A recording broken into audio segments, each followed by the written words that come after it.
All right, we are live. Yes, we are live. Good morning, everybody. Or more like it's lunchtime, so good afternoon. And welcome to On the Spot 947, where we get to talk to artists who are making a name for themselves or people who have names already, and also artists who are trying to inculcate people with their art in the hopes that it will change the world one day at a time and with one piece of art at a time. All right, and today we have an Australian-born introspective singer and songwriter. Her name is LADIA. Yay! Yeah, hi. Welcome to Mellow. Thank you for having me. You're most welcome. This is your first radio interview, I take it. Yeah, it's my first one ever, like even in Australia, everywhere. Really? Yeah. Wow, we are so fortunate. We're so blessed to be your first here to talk to you like this. And thank you. I can see your mom is equally excited. Excited as well. Yeah, she's so excited for you. And for those who are not yet familiar with your music is basically electronic pop and R&B. Yeah. And you were heavily influenced by Billie Eilish, and there's also Ariana Grande and Sinead Harnett. Yeah. Yeah, Sinead Harnett is not exactly as popular here, Okay. but I'm sure for people who are familiar with her work, would love it that you kind of like are attuned with her output and all that. Yeah, she's amazing. Yeah. I was wondering, how did you get to start in terms of music? Because usually when we gravitate towards things that we like doing, it will always be because, it's because my mom was a singer. Yeah. Oh, it's because my father played this kind of music, and that's why I gravitated towards that. But how about you? How were you introduced into music? So basically, when I was younger, so this is talking about when I was maybe like 6 or 7 years old, I used to sing all the time. And then I remember my dad saying, he's over there, he was like, I think we should get her some singing lessons because she's singing all the time.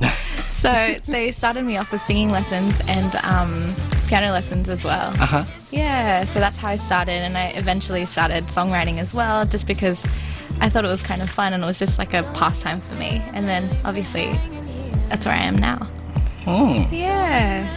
So was it a surprise for mom when she kind of like, I've heard that you love singing that much? Because I remember for me back then, my sister would tell me, did you know that the first memory that we had of you singing, whether you were off key or not, was when I got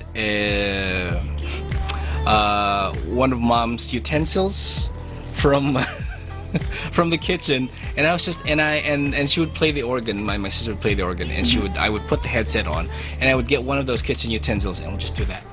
Wow. Yeah, so that was my first introduction to music, and it's always nice to to look back into that and to trace kind of like your roots and all. But in terms of R&B, was that the automatic genre for you? That's a good question because I feel like it wasn't actually. Oh, okay. Yeah. Are you asking like what is the root of my? Yeah. Like my mom loves classical. My dad loves standards. So it's like I love R&B soul. So it's like none of those two was ever really played predominantly in the house. Yeah. But considering that R&B is more or pop R&B is the kind of the genre that you felt gravitated towards to now. In your case, that wasn't the kind of genre that you started out with, right? Yeah, so the reason why it's kind of like R&B influenced is because I used to listen to a lot of like Beyonce, and obviously like Ariana Grande is a big influence of mine. So that's how it just kind of happened. Okay.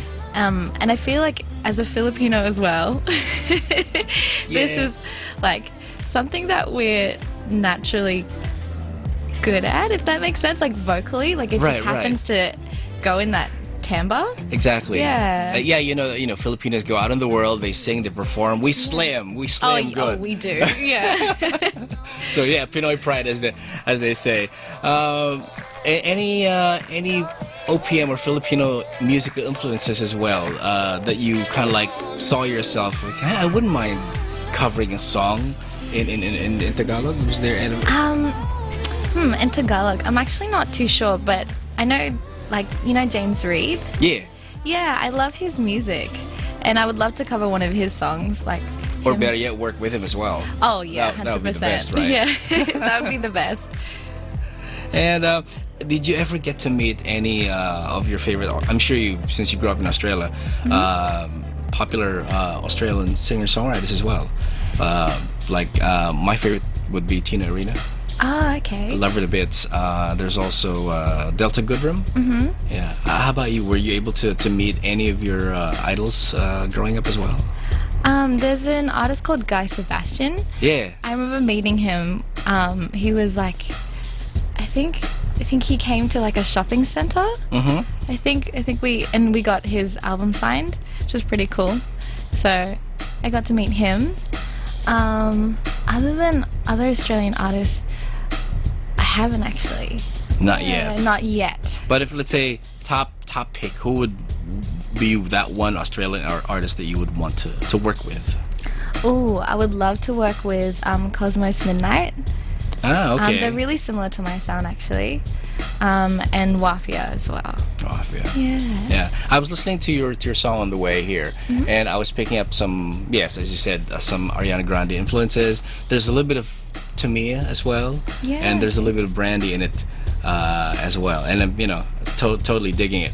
But currently, Thank you. you're also in town. You're most welcome. You're also in town to promote a second single. But before that, you actually had or started kind of getting your feet wet into the industry by releasing a first single. Yeah. That was back in 2016, was it? Or 2018. 18. Yeah. Okay. Just last year. So how did that song come about? Feel the Same. That actually came about because I was in a relationship at the time, and I didn't really know it, but I was kind of just singing these words, which was like, I don't feel the same. And then I realized, actually, this is something that I'm actually feeling, and it wasn't just like something random that I thought of. It was actually like a manifestation of like, Right. yeah, because the relationship was like a little bit toxic. So yeah, it came about like that. and I think it's usually the way, for us singer-songwriters, is we mine our own experiences and put it into paper and put it into music. But apart from our own experiences, we actually can also draw in from other people's stories 100%, as well. yeah. Well, was there ever a time that you were able to write a song based on other people's experiences? I have a little bit. Like, it's usually when someone tells me a story, I feel like I take a little bit from that and exaggerate it a little bit. Yeah. Creative license. Yeah. Yeah. Right, and I'm sure that you, being a graduate from the Griffith Conservatorium in Australia, probably, I'm sure, helped a lot in that, and that your song is currently also being played in digital radio stations like Triple J Unearth and Mood Radio. What was the first time? Did you feel when you heard your song being played on the radio for the first time? It was honestly insane. Like, I was like, this isn't real. Like, this isn't my song. What? That's crazy. It's like an out-of-body experience, right? Yeah, it's like I was dreaming almost. Yeah. Probably, actors who see themselves, on screen watch probably feel that way. And apart from feeling that way, there will also come a time wherein you become even your worst critic than other people. Yeah. Don't you get those days like that? I am always my worst critic. I always get told that I'm too hard on myself, but I feel like you're realistic, because you can hear your own faults, so that way you can improve on them, right? Right. Yeah. It's like, I should have went this key, but I opted not to on the day that I recorded, but it would have been great. Yeah, but it would have been better. Yeah, but at least if you do that, or you kind of like hold back a bit when you record the song, you can let loose when you perform it live. Yeah, right? yeah, 100%. So there's a little bit of a variation of product presentation. With regards to songwriting, what comes first for you? Would that be music or lyrics? Definitely the melody first. So I always hum something or like sing like a da da da da da, and then I'll get the lyrics later, and then I'll write over the top. Or sometimes they come together. And sometimes if you are, let's say, busy, you can probably start in the morning. I don't know if you ever did that, like record a verse in the morning and then do your errands throughout the day and then continue the song as the day progresses? Yeah, I always do that actually. I always leave things until later so that I can have a clear, objective mind about it, and then listen back to it and think, okay, so this is what I like about that part, and then fix it later. Right. But sometimes there will also be days when it's hard to pick it up from where you left off, right? Oh, Even if you yeah. do have a recorded verse or anything, but it's difficult to get the mood in. And when you listen to the whole thing, once you're done with it, you feel like, wait, my first verse and my second verse, they sound the same, but they're like two different, or like half key down or whatever. Yeah, yeah. Sometimes you need to have another set of ears to listen to it. Yeah. When you do finish a song, who gets to hear it first, even if it's in draft form? My good friend Meadows, actually. He's an artist. Oh, okay. Yeah, it's spelled MDWS. You should definitely check him out. He just released an album. But he's also the person that produced a lot of my stuff. So he's the one that gets to hear everything first. Yeah, and I always go through him. Oh, cool. Yeah. That's nice that you have, as you said, another set of ears. And while other people, and you've also mentioned this as well, that songwriting for you is a little bit of journaling, and there will be days wherein you have to like strike a balance between, you know that you have to do it, and at the same time you know that you're not in the mood to do it. Oh, yeah. This is such an issue. I feel like for a lot of songwriters too. Yeah. Man, it's just pushing through that first part. You really just got to start, and then everything starts to flow. You know? Yeah. Someone did say that apart from us being our worst critic, we can also be there's like inner voice that tells you there will be days where it says yes, you can do it, and there will be days when it says who do you think you are that you think that you can do what it is that you want to do. How do you deal with that that demon in your head and it says no, you can't do this, you're too young for this, you're too experienced for this, like, who do you know in the biz, what made you think you can do this? Yeah. I used to get that quite a lot actually, and it's until that point where you hear it a lot and then you think, well, this has wasted a lot of my time listening to that voice. So you have to eventually put yourself out. Right. So yeah, it took me a long time before I started releasing music because I kept listening to that voice and thinking, oh, I'm not good enough to do that. Yeah. It's not ready, blah, blah, blah, blah, blah. But you just have to do it, at the end of the day. Put your foot down and says, shut up. Yeah, you just I'm driving. gotta ignore it. Yeah. Like, you're always a backseat driver. This time you're staying in the trunk. Yeah. And you're not going out. Yeah. Stay there. Yeah.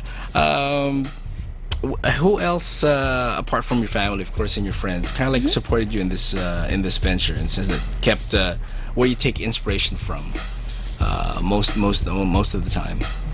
Where do I take inspiration most of the time? That's a really good question. I feel like a lot of it is drawn on my experiences in life. Like, for example, that breakup, or I feel like, as well as being like a Christian, like God also gives me inspiration sometimes. So yeah. So if the first single was about a breakup, this new song, which I'm digging, "You Left Me Stranded," where does that follow in the timeline? Is that like the second song is an extension of the first? It's not really an extension of the first. It's its own entity, basically. It's drawn from like another experience. Okay. Yeah. Would that be an experience that you're willing to talk to about? Yeah. So it's give us a little background info of where the second song happened. The second song happened when I was just singing to myself. I was really just singing, kind of similar. I was singing the same tune.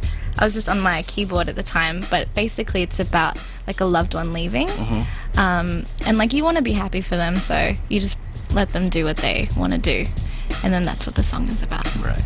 Yeah. It's nice that you get to play your own keyboard, that you get to at least prefigure and kind of like screen the song before you put it out, or before you have someone else listen to it. What's your take when you hear people say like, oh, you're not an official singer-songwriter because you don't play any instrument, you only hear the melody in your head and you just write and you just scribble the lyrics down and give it to someone else to play? I've actually never heard of someone say that before. No, I feel like I've only heard it once. oh really? But it made me think. It made me Yeah. think that, you know, where did the scope stop and where does it begin? Like, just because you don't play any instrument, and you know that your perception of a singer-songwriter is limited. Do you ever hear anything, or you know, it's not an issue for you? I take it. Yeah, it's not really an issue for me because I play keyboard, but for everyone else who just like is a vocally or like a lyricist, I feel like that's definitely counted as a singer-songwriter. Anything really counts. Even producers are counted as singer-songwriters. So I mean, if they sing, singer-songwriters, but Right, they're right. definitely songwriters. Exactly. We all of us cannot be Ryan Tedder every day, right? Yeah. If we I wish could, I that'd was be Ryan great. Tedder. Yeah, that'd be great. He'll be one interesting person to talk to and to work with. Oh yeah. And he got to work with Timbaland. I remember reading back then. He said that he was getting impatient prior to the release of their first album. But Timbaland was kind of like telling him, no. You know, you like learn from what you can, from where you are at Yeah. the moment, before you attempt to go on to the next phase. So, well, what do you think with this, that you're starting out and introducing your music to everyone else? Where do you go from here? This is like, are we seeing more singles, or will we be seeing a full-fledged album after? You'd be blah blah blah. You'll be seeing more singles, but hopefully later on you might be seeing an EP or An so. EP? Yeah. Yeah. But there's actually some collabs coming up soon, so Oh, that'd be great. yeah, That'd be keep great. an eye out for that. And that seems to be the trend these days, that you don't finish an album first, but you put out singles primarily. I guess partly is to, you know, it's part of business. It's this Yeah. the trend that singles would be an easier way to get your message across or get your feet wet. Yeah. Before, back in the day, it's an entire album out first. Yeah. And then you start picking which single to put out. And most EPs these days are also digital. Yeah. And you know, the days of the CD are numbered, or if not, for some industry people, they're actually dead, because Yeah. digital music is really more the thing now. Well, what's your take on that? Digital or physical? I definitely think digital for now, for me personally, because that way you can reach a larger audience. It'd be hard for me in Australia to to have CDs and then try and release CDs in the Philippines when I'm over in Australia, you know? But the market is definitely changing, you know what I mean? Yeah, it's constantly evolving. There's with the whole vinyls. Yeah, vinyl is back again. It's like, who'd have thought? Yeah, and they're But- selling more than they ever used to. So. Right. But of course, they're also more expensive Yeah. than how they were priced back in the day. And yeah, our artists these days, I noticing are, you know, established ones. That is, the CD is somewhere, it has fallen into the third category in terms of priority release. Yeah. Digital first, and then the vinyl, and then the CD now.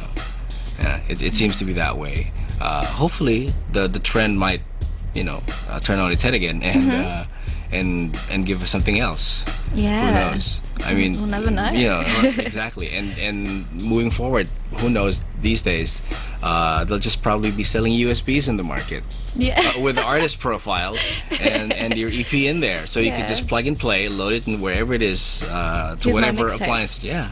Yeah, load it in your PC, load it in your Mac or your phone or tablet or whatever.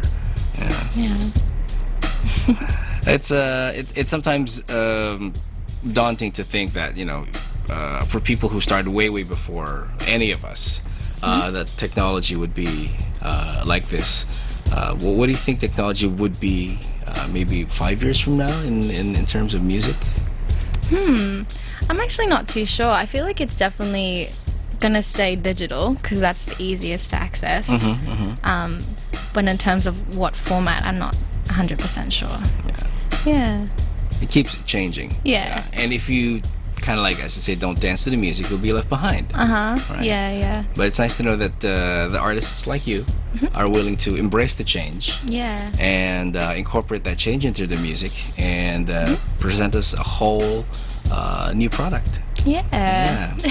So, Lydia, where people can get in touch with you in case they would want to do that, to follow you on social media? Yeah, I have an Instagram. It's at ____ Okay. LADIA, which is my artist name, LADIA. I hope you didn't have to pay extra for those underscores, right? No. I wish I could just not have the underscores, but unfortunately, LADIA was already taken. So Shucks. gotta take what you gotta. Yeah. All right. Do you have a YouTube channel as well? I do. It's underneath LADIA as well. Okay. And I also have a Twitter, which is just 2 underscores and then LADIA. And then Facebook, it's I am LADIA. Okay. Yeah. All right. So thank you, LADIA. Thank you for having me. For being here, and you're always welcome to come back. Thank you. Whenever you're in town. Her 2 singles are out, Feel the Same, and the current one is called Leave Me Stranded. If you love this artist that she mentioned, Ariana Grande, there's also Tamia and Brandy, you will dig her music. All right, we'll probably have LADIA sing in just a bit. And you can join us then on our other Facebook Live sessions. But for now, thank you for being here. Thank you. And this has been On The Spot 947, where we champion music as it is, and the music that will change people's lives, people that will change the world. And hopefully, when you change your perception of the world, you change your own world and the world around you. All right? Gotta go, but keep it right here. All hits, Mellow 947. Sounds good. Thank you.